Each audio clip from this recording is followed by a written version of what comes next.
So anyway, this brings us to our next real deal. And before we discuss the investment angles, let's bring up some of the other implications because it does impact everything. Family formation, college, work, life in general. Joining us now is editor of the blog, Conservative Black Chick, Crystal Wright. Okay, Crystal, talk to us about a man's earnings peaking at 35. How does this impact other things? Well, if I was a man hearing this news and I was over 35, I'd feel pretty depressed right about now. And if I was a younger guy, I think you put it in perspective, and I'm going to take it a step further. I think for younger men, the onus is really on them to make smart investment decisions, especially if they're thinking about getting married and having a family, Charles. And what I find among younger people, and myself included in this, although I'm not 35 anymore, is that, you know, we're risk averse. I think, you know, a lot of young kids are raised by parents who are risk averse that don't teach us about the stock market. And I would say my advice to millennials, regardless of your family structure, your ambitions down the road, be more aggressive about the stock market. Open up an E-Trade account, you know, because you're going to do the 401k and all the safe stuff. That's, you know, get educated about stocks. What about the family formation? You know, I keep hearing how millennials like to have experiences and they're not interested in material things. Have a family. That's one heck of an experience.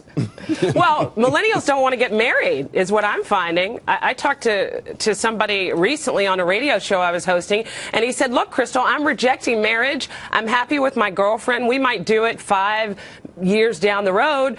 But for us, marriage means a lot of penalties with taxes and all these other things. So, you know, I think millennials have a different view. I do think they're committed to each other, but I think they're delaying marriage and they're delaying buying homes and all these other things. But look, if we're living longer, they're not going to delay building up wealth, right? Do you have a sense that they're not connecting the dots, though, that you know, listen, this is a generation that's been sort of told you can, you know, if you want something, wait for this to come around, you know, chill out in your parents' basement. The ideal world is right around the corner if you just kind of wait for it to happen. Well, I don't know about that. I think a lot of them are chilling in their parents' basement because we have a president that's not focused on job growth and when you don't have jobs, wages aren't going to rise because, you know, a lot of companies are fearful. They're hoarding cash. I mean, you know, we could talk on and on about this. I think millennials are looking at the last, you know, 8 years, the last 5 years, if you will, and they're saying, whoa, I can't get a job. I just spent all this money. I'm in debt for college, and I can't get a job to help me really start paying meaningful payments to my student loan debt. So I think they might be living in mom and dad's basement, but they're saving more than I think our generation did, my generation, your generation. Sure. So I think they are money wise, if that makes sense. I think just because I don't think we should put them in a dumb box because they're living in mom and dad's basement. No, and I do see where they have a lot more cash on hand, but for me, I think they should actually put that cash to work. And it actually, Crystal, hold on one second because it brings us to our next real deal. We want to talk about investment rules for these early income peaks. I mean, Hilary, how would you readjust your approach to investing if this was true for you? Those that are starting out, no matter what, no matter how much you want to indulge in, let's say, buying a fancy new car, invest. Just open that account. Crystal's absolutely right. It's about investing. And you can go across the board. Now, I believe in an 85% equity, 15% fixed income. Ultimately, even if the market comes down when rates finally go up, you are going to make money in the end. Get technology, get some health care, you know, be in there with a company like a 3M, which I own and I recommend to people, have that dividend yield, and ultimately you'll make money. But you have to realize that one day you will get older. It's so hard to believe that, but you need to invest. Tim? Well, again, I agree with the more aggressive tint towards stocks. I'd also say that in an environment where fixed income is really, the rates are killing savers. There's no return in CDs, and actually even fixed income itself is offers very little yield. I actually like dividend plays in the stock market. So even my extra investments in stocks are giving me income. I'm 25. I got a job. It's paying pretty good money, at least what I thought I would make in college. What percentage in stocks? What percentage in everything else? I mean, you have to be well into the 80s, and if that stock investment, you're going to have some dividend payers to kind of be a proxy for fixed income. John?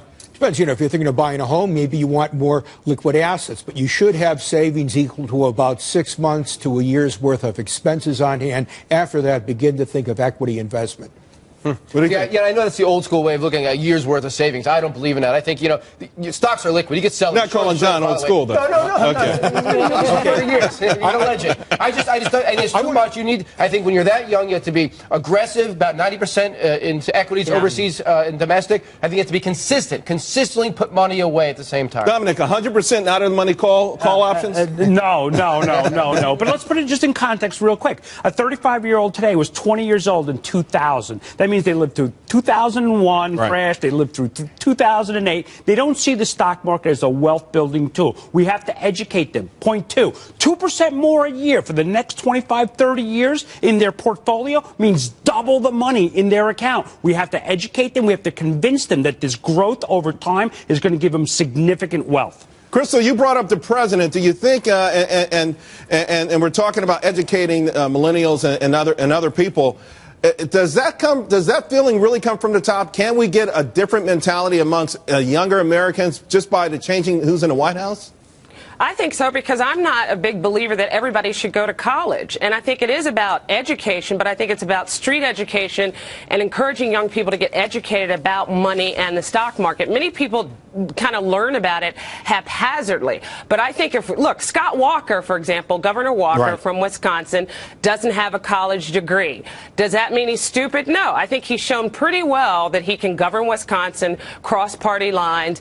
And really, the cost, everybody's talking across, Democrats, Republicans, the cost of college now, I've never written a small check to a plumber or an electrician. I think there's a lot to be said for vocational skills. But I think if we can get a president in the White House going back to moving the economy and not continuing to issue regulation after regulation that causes businesses to hoard cash and not hire, that doesn't translate into increased wages. Which, Crystal, so I need you to stay right there. We're going to